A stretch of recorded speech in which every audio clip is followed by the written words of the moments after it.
Now, I know I'm late on this, and it's something that broke earlier this week, but it's just too good to pass up on to talk on. Earlier this week, it was confirmed in a way that Texas Motor Speedway was going to get completely overhauled. In a tweet from Crash Glades on Twitter, she said, well, that was a bit of a bomb drop. At Kenny Sargent laying it out there that after next year, Texas Motor Speedway is set to blow up / reconfigure to help make the product better. Then he added that IndyCar may or may not be part of that picture moving forward too. Wait, what? And yeah, I think that's what a lot of people are asking. Wait, what? This is happening? Are bullying on Texas Motor Speedway work?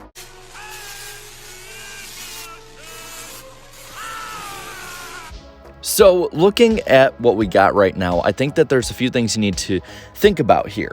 Number one, this is probably not a good thing for COTA, seeing how, based on rumors, there's going to be a points race in the spring from Texas, and they're not having the All-Star race. Texas Motor Speedway is under contract to have 2 races a year, and then there's also the talk of COTA somehow, I think, fitting in there with points races at Texas. If there's 2 points races a year at Texas, I think is what it has to be. It's something very odd like that. So COTA may be on the chopping block. If you liked it, I hope you went. If you didn't, well, you'll be happy.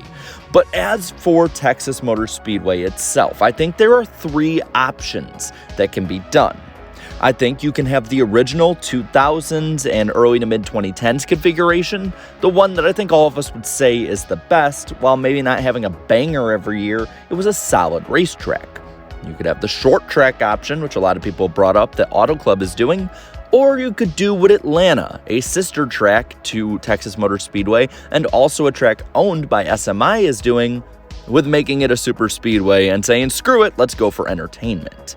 So I want to go through those 3 options and see the good and the bad for all of these. Because I think for every good thing, like blowing up this horrid track, there are bad repercussions that may come from all of them. So, starting out with the original layout, I think this is the least likely. Why? Because I don't think that it would really fit into what NASCAR's doing right now, even if the next gen's good at it. And it would be compatible with IndyCar, which wouldn't fit in with the idea that IndyCar may or may not be part of the picture moving forward.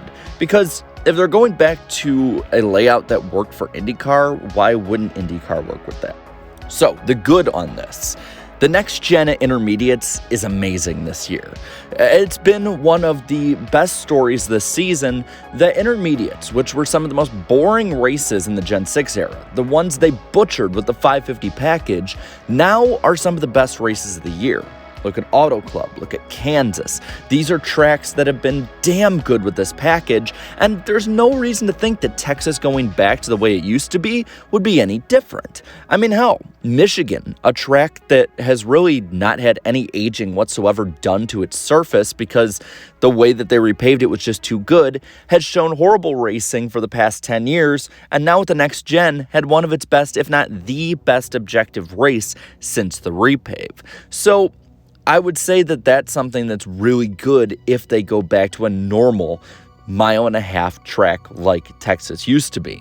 Now, also, it was a good layout pre-next gen.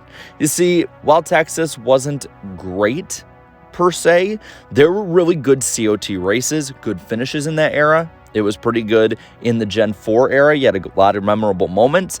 And even in the Gen 6 era through 2016, you can point back to different races where once the track had worn down, tire strategy, fuel strategy, strategy in general was abundant and made this race really fun and had a lot of comers and goers in it. That is something that would be really, really big if they brought this back. It might not be good the first year or two, but the way that this next-gen car has been, it would really enhance the good qualities. And then another good one is it would keep IndyCar. Now, the bad on this, and it's not necessarily bad for a fan standard, but it wouldn't have a huge change, in my opinion, not a big enough splash, more say. And I say that because a normal mile and a half isn't going to get the market excited for this race. While diehards will be excited, it won't get people excited enough to go to a new track. You really can't market it except, hey, we screwed up, now we're going back to the pre-screw up layout. And it may not be enough to revamp it for even diehards. You see, Texas wasn't loved by any means and is the reason for many good tracks having been taken off the Cup schedule. And it might continue that with COTA, a track that, at least from my perspective, has seemed like a pretty well-embraced road course. So I'm not saying that this is really the best option possible when you think of NASCAR's perspective, even if racing-wise it might be. Now, another option that's been thrown out a lot is a short track. This would be similar to what Auto Club Speedway is planning to do with their 2-mile track, and I think it's actually an unlikely one. Why is that? Well, unless you completely incorporate the double dog leg to fit with the grandstands, you'd have to have a full-scale reconfiguration of the entire property. And while a reconfiguration of a track is immense, I think that it's hard to put into words what redoing that entire property, entire grandstands, entire everything would be, and it might not even be worth it for SMI to do. And if it's less than 0.7 of a mile or so, I think it's incompatible with IndyCar. So what is the good and the bad here? Well, the good is more short tracks. NASCAR fans have been clamoring for more short tracks, and literally when Auto Club was announced to be going to a short track, they said, well, why the hell haven't you done this with Texas? We would have taken it with Texas. And if that's the case, well, then Texas will have 2 more short track races per contract on the schedule. And with that, it means 2 less boring mile and a half races for 2 more short tracks. You could revamp it to the highest degree with this. And, for instance, a lot of fans and drivers have talked about the possibility of what if you had an asphalt Bristol like Bristol used to be. SMI owns Bristol, so maybe have it be a sister track to the last great Coliseum. You don't have to build a Coliseum around it, but you can make it a half-mile bull ring with asphalt. That way it has a completely different feel and racing product to the one we see in Tennessee. So that could be an option, and a really good one at that. But what's the bad? Well, for me, I don't think there's any bad for NASCAR fans on this one. We get everything we want. But for IndyCar fans, it would in most cases make the product incompatible with the series. Unless it's about the size of the Iowa Speedway, I don't see IndyCar going on a half-mile bull ring, so that would be a bad thing. Again, as somebody who's starting to get into IndyCar more, I want to see IndyCar on more oval races. I think they're actually insanely entertaining when done right, like the doubleheader in Iowa. So that would be a bad thing, personally, at least. And then there's the last option, the one that everyone has really been talking about the most with this, and the one that seems very likely, and that's going to a super speedway. Now, there's a few reasons why this makes sense. It fits with Atlanta's revamp. Atlanta did the same thing that people think Texas is going to do, where they reconfigured the track to basically be a mini Daytona. And with it, it fit most of the fixation that NASCAR has on the entertainment aspect of the sport. There were a lot of crashes, there was close racing, there was a lot to talk about. It's something that NASCAR really wanted, and again, it was entertaining. You might not have liked the racing, but it was an entertaining TV product. And it could fit into the market of Texas a little bit better, as you could say everything's bigger in Texas, even the packs. So I think that it does make sense in this scenario. Now, what's the good and the bad? Well, the good is that it'd be a hit in the ratings. Just look at Atlanta. Atlanta had huge jumps up in the ratings compared to years past, with a better product per se in the eyes of more casual fans.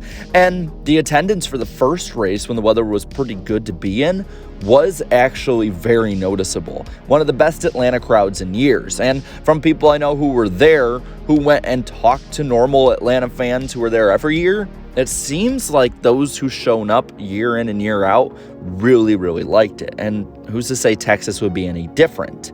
Plus, it would get people talking about the sport. super speedway racing has always been the biggest draw to NASCAR. It's unique to NASCAR.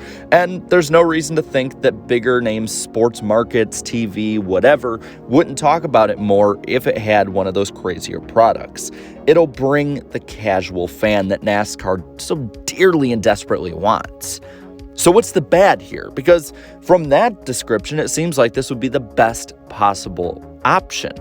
Well, number one is it oversaturates the amount of super speedways on the schedule to probably being as high as 8, which means it'd be more than road courses, short tracks, and any specific type of track, which I think NASCAR fans have shown with road course racing. Once there's too much of it, they get sick quick. Same with cookie cutters. And going to 8 and starting this basically being a trend might be something that backfires in the long run. It negates also the money that teams are saving because you're crashing more cars. You're going to crash cars at super speedways, especially the way the playoff format is. Desperation is at a premium these days. And if you have it in the playoffs, multiple playoff races with super speedways, well, then you're going to have to worry more about even more desperate drivers who are going for nothing outside the playoffs, and drivers who have nothing to lose if they need a win. And it caters, at least into many's opinion, including mine, to the lowest common denominator, straying further and further away from more talent and strategic-based racing that has brought fans in the first place. It knowingly puts the drivers in more unsafe situations like Atlanta, whereas in Daytona and Talladega, the plates and packs were put on for safety. So, with all that being said, what do I think it's going to be? I think it's going to be a super speedway. And there's going to be a lot of people happy about that. To that, I say careful what you wish for. Because we've seen in NASCAR in the past couple years that oversaturation for the sport is a very easy thing to accomplish. But it does overall make sense in the norms that NASCAR is creating in the entertainment space. And I don't see NASCAR changing from that path if more people watch. So that's my thoughts. Now I want to hear from you. What do you think it's going to be? Let me know down in the comments below what layout you think it'll be and what you want it to be. While you're at it, leave a like on this video, share this video, and subscribe to my channel for more great NASCAR content. Thank you so much to all my channel members for your continued support.